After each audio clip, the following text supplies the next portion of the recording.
Most people are like, oh my God, he's a mega human. I'm like, no, he has an addiction. You don't know it, and you're feeding it. You know, he's like, I get done with one of my races, and I can't even, I'm on to the, what am I doing tomorrow? Because he can't even imagine life without that type of, so your body's acclimating hormonally to that, and if you don't do it, you go into mass hormonal changes, mass depression. I mean, it literally is hormonal. It's not. Yeah, after my races, I crash. Because you are not training. Who are you now? Yeah. What's going to make your day awesome? You know what I mean? Yeah. So there's not only just the way you're perceiving your training and what creates value day to day and how you feel better about yourself day to day, but there's a humongous hormonal crash. It's as if, you know, just for you to feel normal, you have to create a certain amount of cortisol in your body, you have to create a certain amount of epinephrine, you have to do all of that work to get there. And then when you don't, your body's setting down here to compensate for everything you're going to do to get here.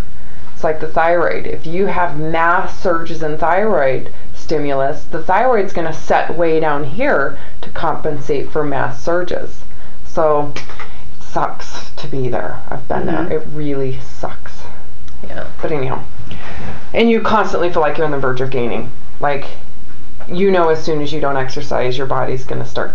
And that is the truth. Because you're setting yourself up for the body's compensation. I mean, you're in starvation mode constantly. But anyhow, you know all this. Or is this new information? No, I knew it. Maybe not so much the science behind it, but I know that when I do those long runs, I'm in severe calorie deprivation. And I know that my body is starving. You just can't keep up with the calorie needs for the activity that I'm doing. Well, so. It's not... Oh, honey, that's outdated thinking. It's hormonal. Okay. You are hormonally causing massive shifts, polar swings. Okay. Your body is totally capable of supplying that fuel. You need to know that. Yeah. Well, and I've been reading how much fat do you have, how much fuel is stored in the fat you have, how much fuel you have in your muscles, your liver glycogen. There's quite a bit of fuel. Yes. That your body could tap into. Yeah. So it totally is capable of that. Yeah. There's no doubt about it. Okay. Well, that's what I've been working towards. The hormonal problem. Okay. That you're causing because the human body's not meant to do that. Okay. It's not. Not anymore. It's not, especially in climates that are warm. In cold climates. That's how we used to survive. Very different. In cold climates. Where it's very different.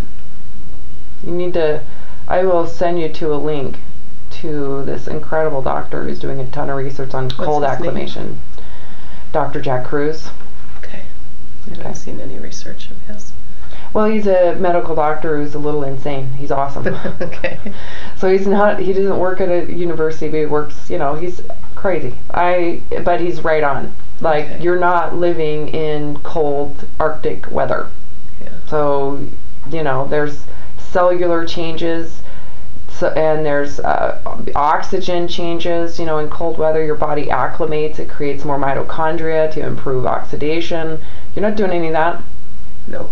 You got it. So you're taking a species, you're taking a human body who's very awesome at cold acclimation, and you're forcing it into warm weather acclimation, and it's going to have disease and inflammation. It would much rather acclimate in cold environments. So I'm curious, are you telling me that I shouldn't run hundreds? Hell no. You kidding me? I don't know if I can give that up. Well, that's because you're an addict. It's like telling someone who's addicted to cocaine to give it up because their body's acclimated to that cocaine. They go through major, major problems when they give it up physically, and so will you. If you've acclimated to that, not only physically, but emotionally, you'll feel like you're a worthless pile of shit if you don't do it. Yeah. So actually, your identity is there. In the place where I'm really tired right now. Oh, good. I've got a lot of stress. Yeah. I'm resisting hearing it. That's okay. Well, because it's part of your identity. Because I want to feel better and still do it. I totally understand that. Yeah. Because your identity is reliant on it. If you don't do that, then what makes you a valuable person inside? How do you feel good about yourself? Yeah. There's a huge part of self-worth that you've attached to I'm that. I'm just kind of that way about everything. That's very a sign. OCD. that is a sign of severe emotional, well, not severe, I'm going to just say just emotional self-worth that's like this. Because you attach to things to feel better. Yep. I've been there. Yeah. I do know that about myself. Yeah, and so you are afraid of that little piece alone because you need something to do or to define yourself by to feel better. And and the wonderful thing about that is it's a sign of how freaking intelligent you are. Just so that you know, you're beyond normal intelligent. And what you'll do is you'll take that, so here's how you feel about yourself, pile of shit, and you're going to take something and become an expert at it, like beyond normal expertise. Yep. And how do you think I know what I know? It's because at one point in my life, I was where you're at, and I've become extremely, extremely expert at human physiology, beyond the norm, okay? And I don't feel that way anymore. You know, to me it's all of the knowledge that I've had and the ability to work hard and all the base that I have just by being willing to research on my own is to help other people. It's not to feel better about myself. Does that make sense? Yeah. So you're harnessing all of that intelligence to just feel secure about this little tiny thing that you don't even know anymore about who you are. And it's self-destructive now. It's not magnifying outwardly to help others. Even though you love to help others, it's really more about you need to feel secure inside. You need to feel better about, you know, it's like pieces of it are authentic, but majority of it is truly stemming from how can you feel better about this itty-bitty little person, and becoming an expert at something is what makes you feel good. If someone, what's the word? If they say, if you become, like on a scale of hierarchy, you want to get up to the top. Yep. That is ego. That's true. I know. But if you were doing it from a different place, whereas this little piece became the big piece, everything you're doing would have nothing to do with a scale of hierarchy. There would be, you wouldn't care if someone jumped above you or below. It doesn't even matter. You don't see yourself any different than someone who's way below you. Right. You know what I mean? Yeah. Because you're no different.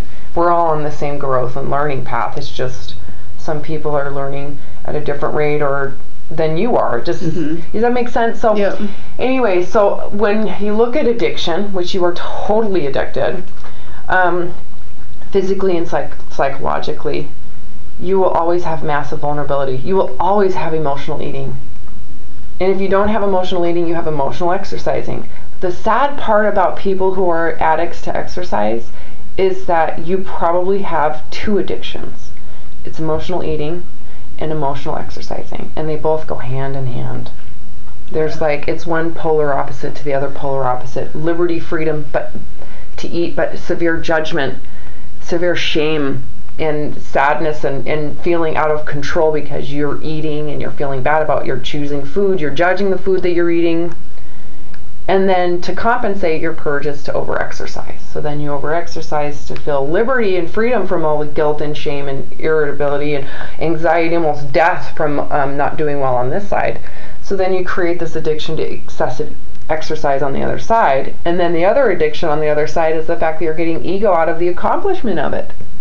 So you can't let go on two sides, because if you let go of the excessive exercise, you're going to get so fucking huge because of the binge eating. And you can't exercise to compensate. On top of the hormonal shift that you just set yourself up for, people that don't exercise like you don't gain weight like you. You see where I'm headed with this? Yeah, I'm just trying to try it on. You are trying to balance life on something that tiny. I'm trying to identify what you're saying with how I do things and where I'm at. You know, and there's always such a block to those things for ourselves. Well, especially if you have bias, because you're safe. It's your safety net. So even though if I'm making so much sense, you're not willing to give up the safety net yet. That's okay. That's totally fine. This isn't something that I'm saying. I'm not pushing you off this little thing. I'm not. I realize that. But what I'm trying to do is go, come here and look at this with me. So that you can internalize it.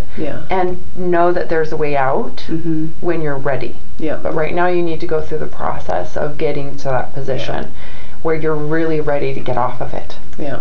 And that is so scary. Well, I've really come a long ways. I've been through a lot in my life. And so I feel like I'm not who I should be, from the perspective of, well, I'll just tell you, I was sexually abused as a child, and I'm sure that that's part of. I already figured you are. I just assume it. Yeah. It's either sexual abuse or psychological abuse, which is ultimately the same thing. Yeah. You know, so people who were raised by narcissists react similarly to people who were sexually abused, even if they weren't sexually abused. Makes sense? So I just assumed somewhere along the line, someone had their hand on your throat, whether it was sexually or psychologically. Yeah. Because that's the only way to react the way you are. Yeah. Okay. Yeah, so I'm trying to figure that piece out. How do I quit doing what I've always done? I feel like I have some detachment. My mom was never there for me when I was growing up. And this is a conversation I've had with my husband. We've been together for 12 years, and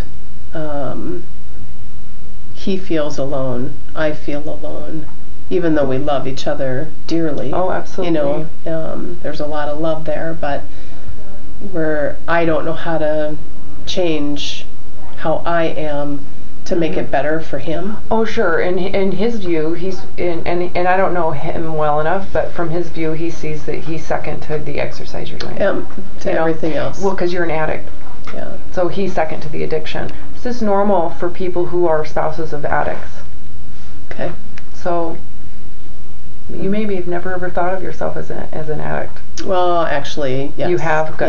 Yeah, I do. Because I think once you kind of realize that, then it's like, it changes things a little bit. I just always say I'm a junkie.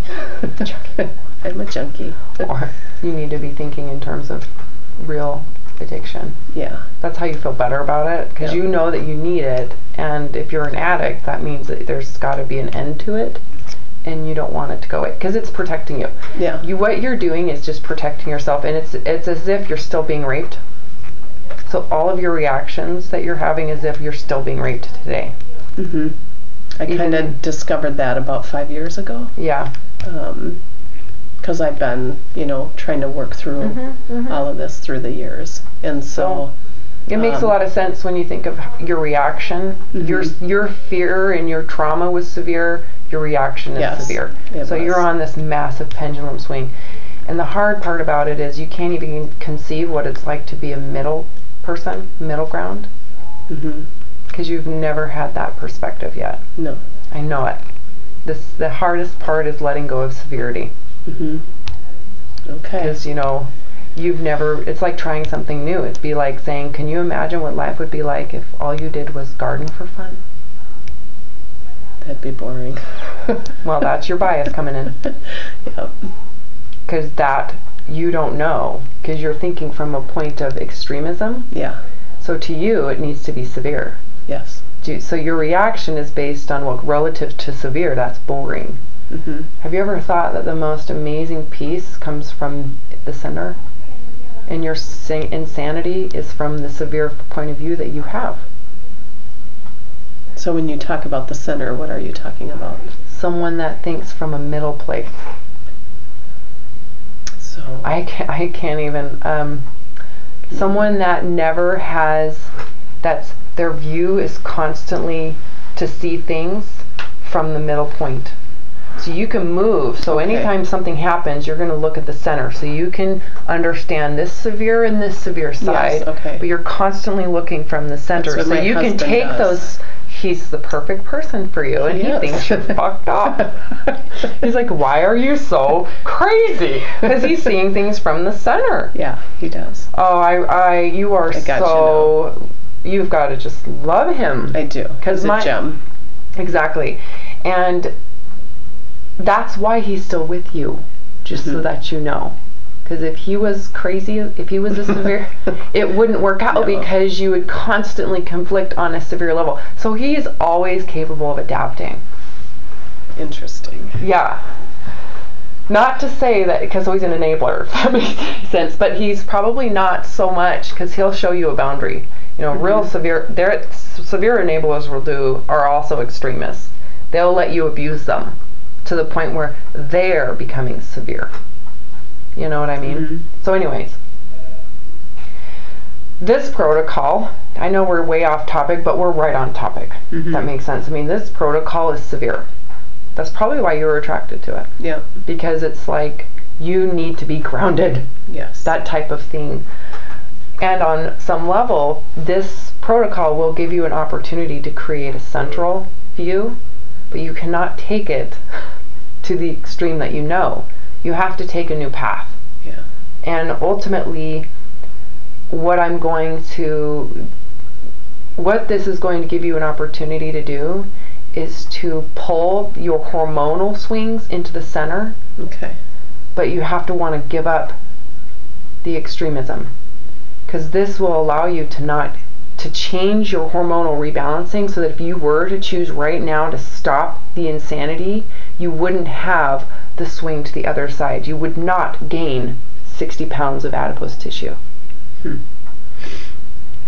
So what I'm going to suggest you do is sit and think about that for a little bit, because that opportunity is there for you. Because I know there's fear of massive fat gain, and you know all of, at least the majority. You may not know the hormonal ramifications of obesity, but you know the symptomatics of the hormones. Yeah.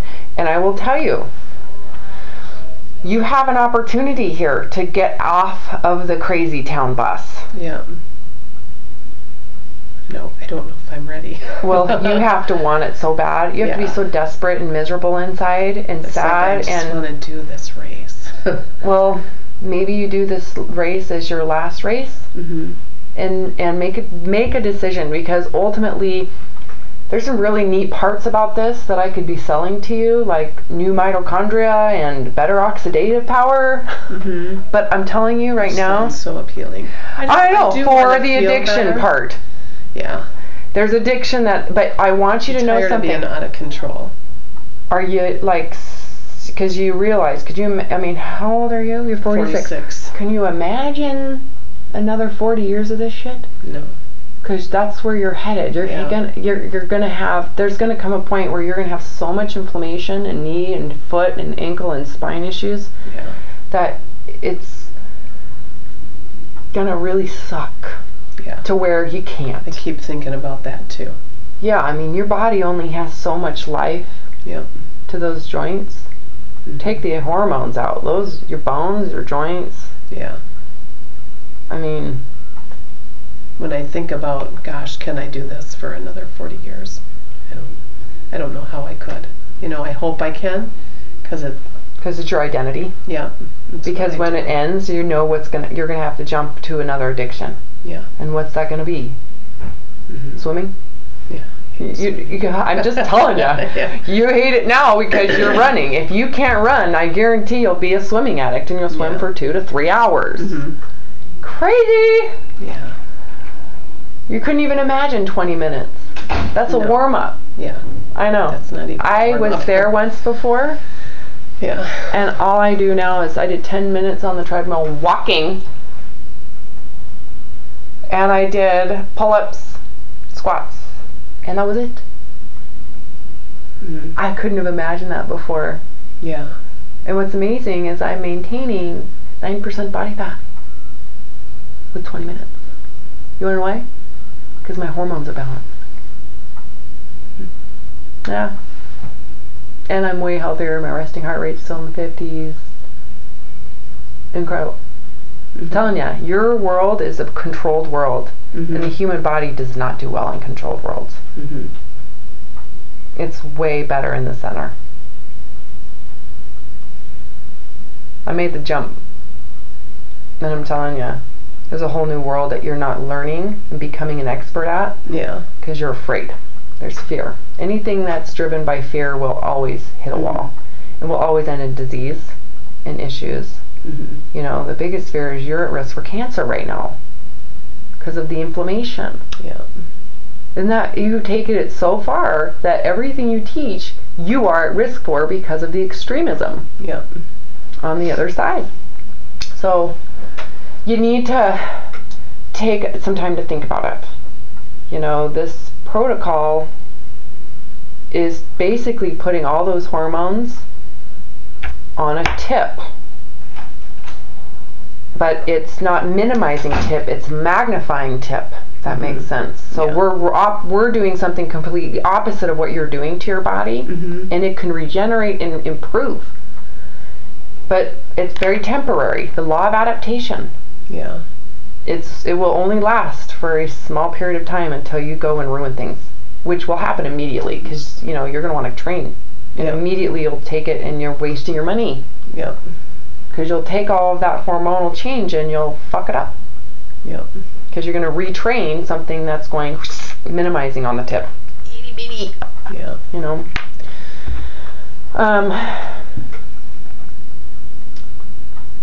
So anyhow, did the video make some sense to you? Yeah, it did. Because you've seen that with people. I'm positive. I trained for 13 years, and there were plenty of people I watched, and I'd be like, you're doing everything correctly. Yeah. And yes, for years. I trained the same people for 6 years, so I saw their bodies through a large amount of change. Yeah. Anyhow, and it's not it's not this type of training I was doing with them, honey. You know what I mean? Powerlifting, body pull-ups, all the stuff you're supposed to do, the dynamic work you're supposed to do, and didn't work. And so when I was given the opportunity to watch someone through this protocol, you can imagine the skepticism. Mm-hmm. And I did, prior to, you read all this, the metabolic testing, I did all of the fitness evaluations, the whole shebang. Yeah. And everything improved, except for strength. Strength maintained, which is still blows my mind. It's like no muscle loss, Yeah. That's something I don't want to have happen either. Well, you're going to have to stop training. Yeah. I'm more concerned about you psychologically than physically. Your body's going to heal on so many levels. So any worry physically, I'm telling you right now, this is a regenerating system. It's incredible. Yeah. My fear is that you're going to sabotage because you are going to have some emotional rejection, emotional issues, similar to someone who goes to check themselves into rehab when they have anger issues. Can you imagine? Yeah. Your poor husband is going to get the shit emotionally beat out of him because you don't have your drug of choice. Those are the things you really need to be aware of. And you'll break protocol because you're going to go, well, I want to train, therefore I have to eat to be able to do what I'm going to want to do. Actually, I'm trying to figure out how not to eat to train to do what I'm doing. I read about that's kind of like Bob Seebohar. Have you heard of him? No. Tapping into your fat stores for energy is kind of his deal. And so that's what attracted me to this too, because it's kind of what he's talking about in the hormones and everything else. So Gary Taubes, heard of him? Oh, I just read. If you said a PhD who's doing scientific reports, I would know, like Wolfing, like all these guys that I'm reading that are actually writing the scientific biology. I know them. Okay. Sorry. Yeah, no, that's okay. I have too much going on with what I'm doing to do. I don't read exercise stuff anymore. Yeah. Because to me it's just so backwards. Yeah. You just heard me say that, okay? All of you exercise physiologists, I don't do it anymore because it's backwards. Gotcha. Muscular, training is reverse of what the body prefers. It's like that's a controlled system. The body does not like that type of control. It doesn't work well. It works much better if you can do it from the central nervous system out, which blows my mind. It's like reverse of everything. It's like we're starting over, really. Gotcha. Okay. I know. I use this probably totally opposite of what you thought you were going to hear. I didn't know what. Because you're thinking sports specific. If I do this, can I do this? And you know what? Absolutely. But it would require you stop training. Yeah. For at least 3 weeks. Okay. A 3-week break is probably something your body and your nervous system needs. Yeah. Your joints need and all that jazz. And then there's the 3 weeks Oh, sorry. Bless you. There's the 3-week second phase, or the low starch, where you can eat where you still, you really have to work into that, but that period of time your body's trying to acclimate, which again, I don't suggest you try to acclimate to what you were doing before. Right. So there's a good 6-week period of time. Yeah. So what's your body fat composition right now? I think it's about 23. So I haven't stepped on for a while. that's okay. You know your body. I mean, if it probably goes Might be between a little 21 and higher. 24 and 20. You know what I mean? Yeah. So you probably walk around knowing what your body fat composition is. I mean, that's how I am. Yeah. I've done it enough, and I know my body enough that I already know what my body count is right now. Yeah. I don't need to get into a bod pod or hydrostatic scale Yeah. to know. Yeah. So, that sounds about right. Based on all the stuff you've been taught, you should be about 10 to 12%. Mhm. The reason why you're not is because of everything else. How's your menstrual cycle? I'm kind of going through a hard time with that. My iron was perimenopausal right now. Yeah. Yep. It was cycling like every 2 weeks. Actually, this past month was the first time that I went 28 days, which was really nice before I cycled again. And heavy bleeding. Do you have any children? I have 2. Okay. They're 19 and 22. Okay. So, yep. How's that feel? You're an empty nester, so that's another thing you're probably dealing with too. Yeah, that's not so bad. Has it really changed your identity a little bit? Not really. Okay. I was married once before to their dad, and when we split up, I would have the kids for 2 weeks, and then he would have the kids for 2 weeks.